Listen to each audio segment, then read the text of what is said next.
ashamed. They need our love. They need our uplift. They need to be unionized. Hello, somebody, because they're not unionized. We got to get in there and unionize them. Now, CEO to worker pay. This is important. I want y'all to think about this. In 1989, it was 61 to 1, meaning that CEO pay was 61 times greater to 1. In 2024, it was 399 to 1. The Target CEO makes 719 times. I want you to wrap your mind around that. Costco, who's better, Reverend, send them to Costco's, 262 to 1. It ain't great, but it's better. Now, in the fiscal year 2024, Target CEO Brian Cornell received a total compensation of over $19 million. This included a base salary of $1.4 million. He had $14.7 million in stock awards and $3.1 million in other compensation. 719 times the median employee pay of a little over $26,000.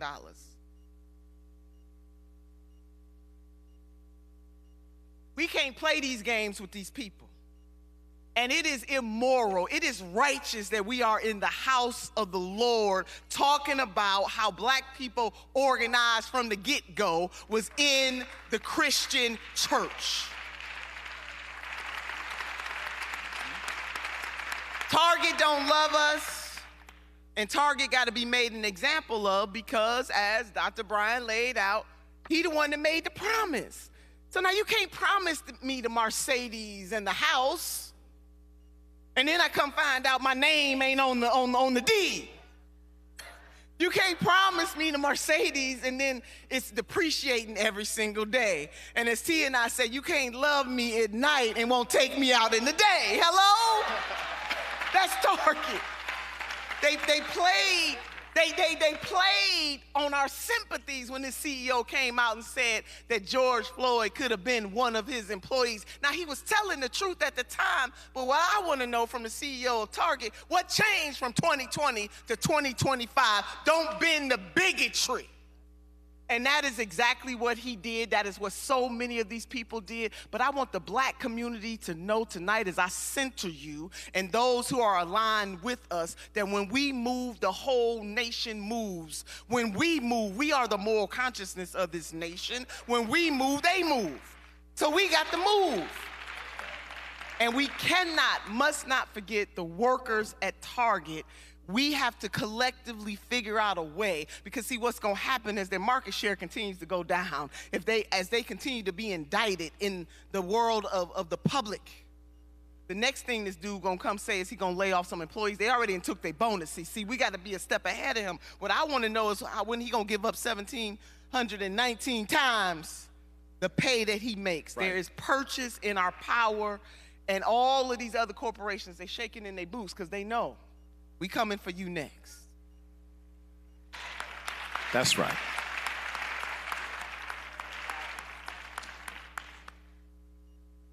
Ron, I'm going to come to you for this one. Senator Turner said something quite compelling about how America never wanted us to really be equal, right? And there's this thing about a corporation loving us. But corporations aren't built to love. They are transactional. But we can make them respect us. When you deal with black businesses, this is your job, all across this nation and also outside of the nation at times. What is the greatest dynamic, the building block? What is the it factor? Because I agree, we have to do a realignment here. It has to be a realignment. If we withdraw, that means we got some money to spend. We need to spend it with somebody. Talk to us about that. Great question, and thank you, Jamal, for having us. Thank you, audience, as well, watching. Conversation has really been about what's happening, not just to the employees, but also to the black business owners that had their products in Target. And understand that we were sensitive to those concerns. So the U.S. Black Chamber, under the leadership of Ron Busby, went to those businesses and said, you're losing a lot of money by having your products in Target. We can go direct to your websites. We can go direct to your stores. We can go direct as consumers to your businesses and make you a better business owner. Many of our businesses now are on a platform that we across the country can support.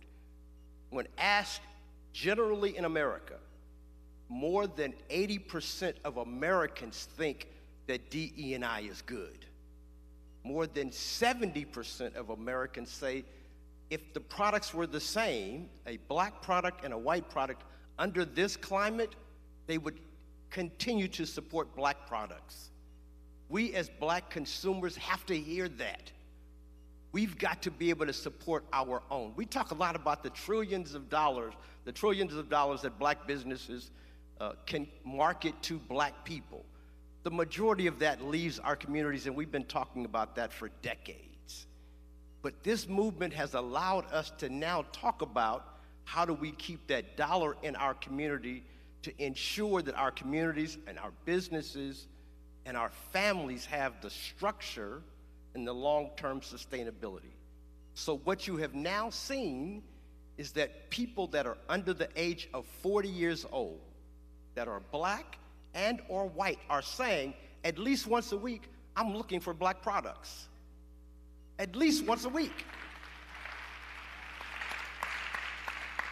If you're black and under 35, they're looking to spend with black businesses daily. We've got to make sure that they can be found. And so that's why I was so happy to partner with this fast and this boycott to make sure that it's not just what are we doing about Target, because it was never our interest about Target. I never wanted to say, well, Target is bad and somebody else is good. I'm always saying, buy black. I don't care where you go. Make sure that we are being intentional about who we're spending our money with. Make sure that they look like you, because 70% of black businesses hire black people. They live in our communities. Their children go to the same schools that you go to. When our kids are playing softball and they're looking for somebody to donate money, we're going to those black franchise owners. We're going to those black business owners and saying, hey, my son needs some new uniforms. Hey, my daughter is about to go to college. Can you make a donation? We've got to now make sure that those businesses have the resources and our dollars to make sure that they can continue to survive. This is going to be a difficult time for all businesses, but particularly for black-owned businesses, but it doesn't have to be that way. We can change the future of black businesses tonight. When we leave here, we should not be talking about, well, what do we do next? Everyone in this room has a phone, and everyone in this room has access to black-owned businesses and black events and opportunities and nonprofits. The federal government has really gutted many of the programs, technical assistances, loans, grants, so that you will have now churches and nonprofits and chambers of commerce that have to step in. That means that we've got to support those organizations that are supporting those businesses to make sure that they can support you. I'm really excited about the Bullseye. That's a great program. But many of us don't live in those communities. But in every community across the country, there are black-owned businesses. And we've got to make sure that you can support them. Take this down, byblack.us. That is a digital directory of over 150,000 black-owned businesses that you can support today. You don't have to worry about what Target is going to do in the future. We can continue to support our own and make sure that whatever Target says, whatever Walmart says, whatever any of these companies say, we've got the businesses and the consumers to make sure that we have sustainability.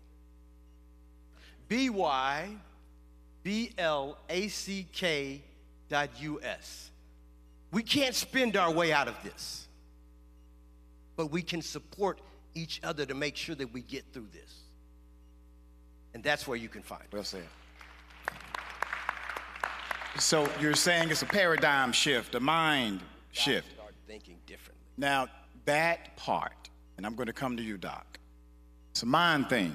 It's how we think about something, right? Understand the context. Understand how it happened. When we did not have equal rights by law, we had our great leaders, like yourself and others, march, create policy, run for office, vote, became leaders, donated money, all for the purpose of creating that equitable outcome. But here's what happened. A trick happened. The individuals who we were working with to integrate were the same individuals who never wanted us to integrate in the first place. But they were in charge of everything. So integration never happened. They wanted assimilation. They wanted you to assimilate to their culture and forget about your own. So in order to do that, in order for you to be equal, you had to stop going to the black-owned store and go to the one that white people can go to, because that was the measure of equality. In order to be equal, you had to sit where white people sat. I'm not bashing anybody, I'm just trying to make a point. Because that created a, say it again, come on, it created a mindset. It created a mindset. And that mindset is so powerful that it becomes a spell, it seems, where we'll know it logically, but then we implement action opposite. You have a difficult job, brother. You raise the consciousness of people in the mind, and you have a great advocacy, leadership role. When we talk about mind, because my business brother, the money man, said it's all in the mind. I'm coming to you. How do we transition the mind? It's not about access. It's not about do you know where to go. It's about us making the conscious to subconscious, subconscious to conscious connection to simply do it. How? I appreciate y'all. First, let me say thank you as well to my brother, literal and figurative. Shout out to the Noops in the room for creating this space. Also, as an unapologetic member, y'all simmer down. As an unapologetic member of the Mama's Boys Club, I want to double tap on honoring that there is nothing that we have that's beautiful in this world that doesn't come through black women. So I hope y'all hear my heart when I say thank you, including the ability to sit here and do this. Some of you met me when life was better, when there were black people in the house that black people built, who we knew loved other black people in our country, including our democracy. I was leading a White House initiative on educational excellence for African Americans. We could go to sleep with a sense of peace that there was not a fascist trying to rob us from our wealth to make his friends wealthy. And we existed in community. I'm saying this to make plain that sometimes we work too hard at things that we don't need to. The kindergarten teacher in me wants us in this moment to do three things. Three things, y'all can write them down. One is to own our power. As has been said, there wouldn't be a single thing in this country or any other country if it weren't for us. We curate cool. We are literally the progenitors of everything. Black people are alchemists. We take the things that they give us to kill us and innovate, Renaissance style. We don't need to be lulled by the trappings of white mediocrity to drink their water knowing that it's not colder. We just need to reclaim, this is number two, African ways of being. In this moment, we should not be distracted by the temptations of folks like the failed history teacher turned governor of Florida. His name is Ronald Dion DeSantis. who are passing bills to tell us to stop being woke. Don't say gay or trans or the things. Don't do the things that black feminists say we need to do, because if we can name our conditions, we can then begin to change them. Right? But what black people know is that, as Brian Stevenson says, systems work exactly as designed. These schools were not built for our babies to know who they are and whose they are. But no, hold on, y'all gonna miss the blessing. The challenge is that we have abdicated the responsibility to ensure our babies know who they are and whose they are, and given that job to white folks. We didn't outsource that labor. And so in this moment, while some of us are worried about where we're gonna go get our outfits for Easter, not necessarily thinking about how we're gonna build libraries with books that they are banning, I'm simply asking us to do that which we know we can do. We can teach our babies the story of Meshach, Shadrach, and a bad Negro. Because they went through this before. I told you, Nebuchadnezzar is just like Ronald Deion DeSantis. They think too much of themselves and ain't done nothing to prove it. He said to them, black boys, I need you to bow at this statue or I'm gonna condemn you to this fiery pit of hell. And y'all gonna be in Section 8. We find joy wherever we go. Those brothers, when adults got scared, when adults were like, look, you can have this job. You can have my woman. Brothers who didn't vote for bodily autonomy and women to have decisions over their bodies. You can have my babies. Those three young brothers was like, nah, I'm good. What they knew, and this is, I hope y'all get this, this is why I am thankful that God chose me to be an educator, to understand the teachings of folks like Asa Hilliard, who said, I've never met a child in my life, a child who is black, who is not a genius. There's no secret to how we love them. There's no secret to how we love them. We first acknowledge them as human, and we support them with love. We have to support each other with the kind of love that says, I have faith to know that I'm going to commit to this boycott. I'm going to commit to being in community, even in this moment when I don't trust none of y'all, because I know it's necessary. I'm going to have the kind of faith that says, I'm just gonna walk. I'm gonna believe. Some of y'all already know this is not a David Johns thing, this is the Dr. Martin Luther King thing. He preached this sermon at Ebenezer Baptist Church in '63. Too often we walk in spaces where white people are responding to the fact that the sky is falling for them for the first time. If we just turn down the white noise, if we invite them, some of my colleagues brought her into the room, Fannie Lou Hamer, if we remind them none of us are free unless and until all of us are free, amen? If we remind us that we don't need nothing from white people. We don't need nothing from white people. They can't even make potato salad. Y'all stop giving out tickets to the cookout. But all of this to say that we have everything we need to ensure that our babies are woke, that they are critical thinkers, that they are equipped to do the kind of work to wage war with whiteness. And now here's the last thing. What we should know is that we are winning. That we are here having a conversation with the congregation on today. That we are all in spaces where our purpose and passion aligns is a reflection of the fact that we're winning. If we weren't winning, they wouldn't be spending as much money as they are trying to keep us from being able to get closer to freedom. So I'm asking us to do the work of being in community. A principled struggle. We don't have to agree on everything, but we got to agree that all black people need to be free. Now, when I say black people, I want to be clear. All skin folk ain't my kinfolk. I'm not talking about Kanye West. I'm not talking about Omarosa. I'm not talking about Candace Owens. They can go. But if you purport to love the God that I know, then you got to love all of us. You got to stand on the business of making sure that we take care of each other. I don't even know if I answered your question, but that was what God placed on my heart.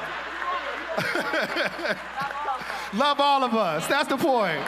You change the mindset by loving on all of us. Right? Because here, let me hurt some of y'all feelings now that I got y'all on my side. Because here's how this usually go. In this space, y'all usually only want me and my gifts that my God gave me to be singing in a choir or performing a praise dance. Hello, somebody, now your feelings are hurt. Right? Too often we only have a part of the conversation, which is we always hear, again, My queerness is African. There is nothing that exists that is not African. So Mbufu Some in chapter 13 of Spirit of Intimacy wrote, "In my village in West Africa, the words lesbian and gay did not exist, but the word gatekeeper did. I am a gatekeeper like Byron Rustin is a gatekeeper. We wouldn't have civil rights as we know it without Tamika Mallory and Byron Rustin. But unless and until we understand that we gotta love on one another, we gotta take our stuff to the pulpit and to a therapist, we gotta get out of the way of trying to live through our children. If we can't do that, then we can give all this other stuff up, because that's how we actually get free." That's all I got. Come on.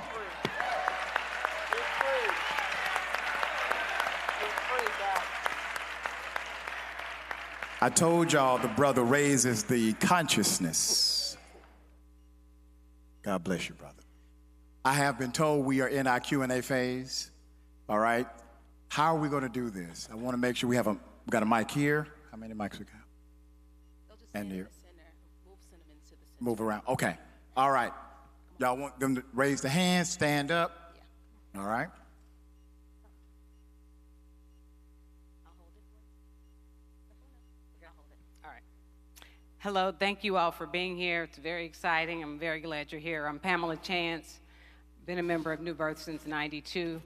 Today I'm excited because today I launched in beta phase spadeslife.com. Spades Life, thank you, is a digital marketplace where Black people can interact and spend that $1.8 trillion together.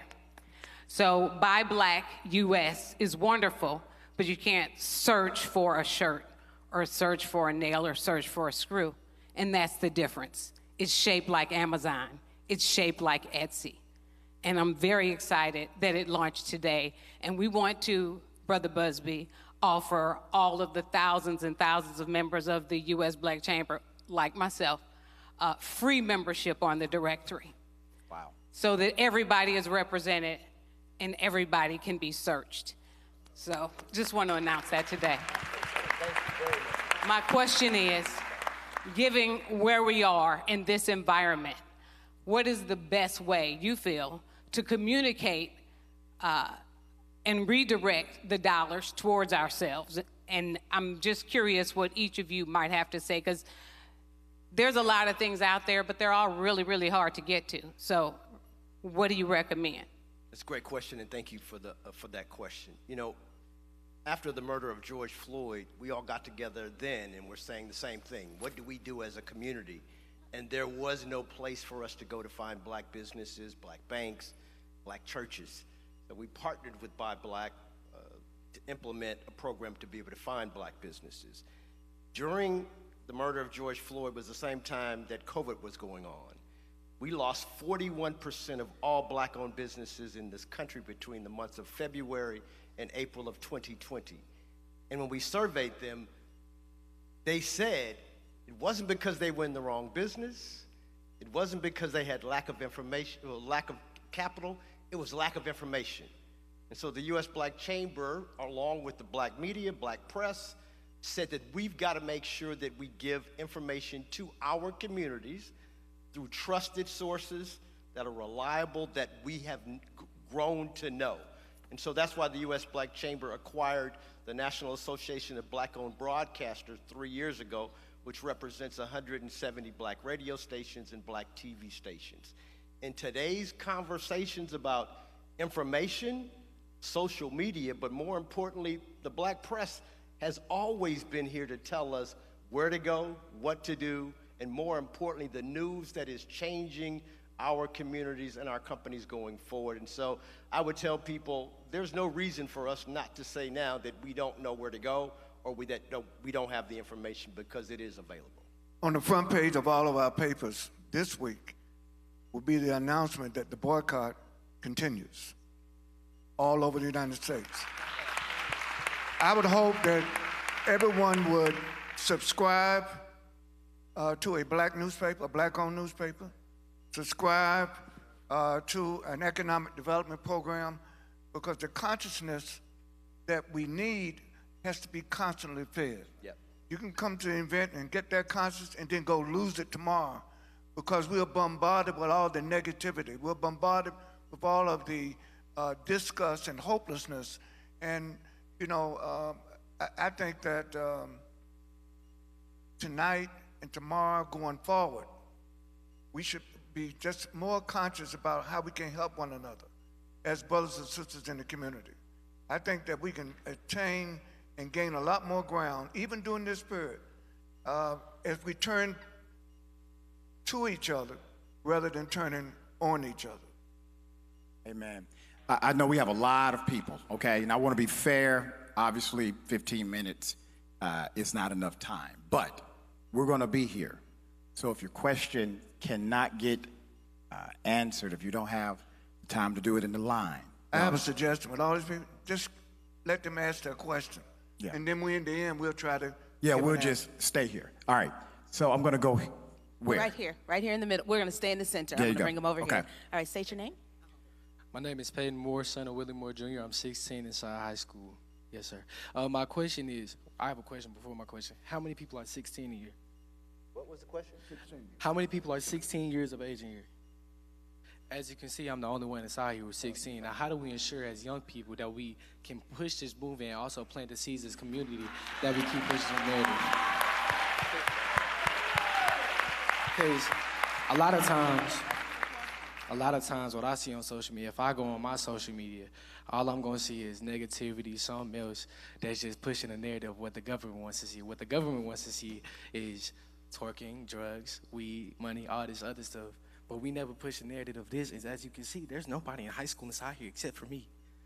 How do we ensure as young people that we as a community, because the community is not going to grow unless, Wait, let's do this because you're asking a question that you are best positioned to answer. So I would love for you to tell us what we need to do such that other people who you know would want to be in this space. Let's make this meaningful. If I had to do a way to make sure that our communities as young people gets to this, to build and grow, so I can have more people like us, it starts with me. I have to share this with my friends, right? We have to make sure on social media, because you know they want to keep us down. They're obviously going to try to keep this out the media. We have to make sure on social media we can push this narrative in a way that connects young people more than just people inside here. So how do we learn to do that? Well, first of all, we have to see how they do that. A lot of times we took a lot of things in business. A lot of times you take something for something else. Like in podcasts, I learned other people do a lot of their commercials and different things the same way as you see on other things, because there's a lot of connections out there. So if we want to connect the young people, we got to learn how they do it and push our narrative. So I would start off with me. I'll probably share it to my friends. But and the way we have to share it is we have to have a website, a social media platform, and the way we can communicate in a way that we can make this more than just me. And we can go viral. That's what I would say. We'll go viral, get hot. You know what I'm saying? Amen. All right, thank you. That was awesome. Y'all can do better than that. He gave y'all free game that people pay consultants big money to tell them. And y'all got businesses, y'all better implement that plan. Sir, let's talk after this. That's right. I'm sorry. Willie Moore Jr. Man, I'm going to give you a round of applause for being a great dad, brother. Thank you for your leadership. Okay. Hello, my name is Pamela Booker. I am the founder of Clothes by Nature. My product was actually in Target before DEI. I've been in business for 15 years, and what I've seen is that how can we build infrastructure with the tariffs and everything that's going on, what happened with COVID. As a manufacturer of products, it was hard for us to get our resources. I found out everything is made in China and Mexico. Even though it may be assembled here in the United States, the components are made in Mexico. So with you all bringing all of the businesses, you know, come and buy black, it is amazing, but we gonna run out. We need infrastructure here in the United States to make our jars, to make our plastic tops. We need that here. So how can we build that infrastructure here in the United States? That's open to any panelist. That's a great question. You know, access to capital is the #1 issue for all small businesses. But when you talk to a black business owner, like the sister here, it's the 1, 2, and 3. Affordability, availability, and accessibility. Go to usblackchambers.org. We have grants right now for manufacturing, right now to develop infrastructure. Although the federal government has stopped, there are other corporations that have stepped in to make sure that we have the manufacturing opportunities going forward, because right now today it is very difficult, and I hear what you're saying. But make sure you're going to the usblackchambers.org to find out. There's an organization company called Lendistry that's black owned, which is the largest black lender in America right now. Great rates, and are definitely lending to black business owners. Thank you for that information. That's light. Thank you, brother. My name is Sherdon Reynolds. I am the CEO of She Prints It here in Atlanta. Woo woo. Okay, I got some friends in the building.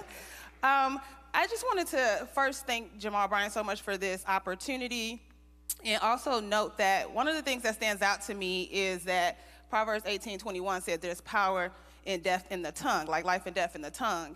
And we talking about how Target spoke that they're going to do something for us and they didn't stick to it, right? And so that's brought death to their business. But I want us to have a deeper conversation about the power of the tongue in the black community. Because as a black-owned business, in dealing with, like that queen said, the tariffs, COVID, and all the challenges we deal with, it's challenging to have on top of that black people saying they don't want to do business with black folks. Right. Black people saying that we don't have the right infrastructure or systems, but we'll support a brand that had 20 years to build something that we didn't have the ability to do. So what are we doing intentionally, to stop starting new organizations and support the ones that exist? You have organizations like Buy From a Black Woman, Buy Black, like there's all these organizations that already exist. Can we stop starting new ones and support the ones that exist and give them a voice? And two, are we gonna have some closed door, no camera, real talk conversations on how we move and change the power of our tongue to speak power over black businesses, not just with your dollars, but with your voices? Because I can't see how we grow and expand without that. And I would just say the last piece, as talking about black businesses, we can't just focus on supporting black businesses that are retail products. There are black businesses that are service-based, yep, and that also support other black businesses like my company does. And if a black retail brand, we all push to support them, but then they don't take that dollar to then do business with service-based black businesses, we're breaking the cycle, and we have to have a plan for all of that. Ecosystem is what she's talking about. Has been ecosystem. There's this story that many of us have heard, and it goes a little something like this. My great-grandfather used to always talk about white folk ice was colder than ours. Like everything that white people did was better than what we did, even their ice was colder. That was the myth, but there was some truth to that myth. Before we had refrigerators, we used to have ice boxes. And if you've heard me tell this story before, please just indulge me. You see, before you had a refrigerator, you used to get a block of ice delivered to your house once a week. And they'd place that block of ice in what was called an ice box. And that would keep your meats and milks and vegetables fresh for 7 days. Well, my grandfather used to have an ice delivery service. And one early Saturday morning, I said, Daddy, Granddaddy, can I ride with you? Can I ride with you? And he said, all right. And we got up early that Saturday morning and put all the ice on the back of the truck. And first thing we did was went to the white communities. And we'd take that block of ice and we'd put it in our ice box, and it would last for 7 days. And we'd ride around all day delivering to the white community. And then by the time we got to the black community, that ice is had on the back of the truck all day long. So now that ice then melted down a little bit, got chipped away a little bit.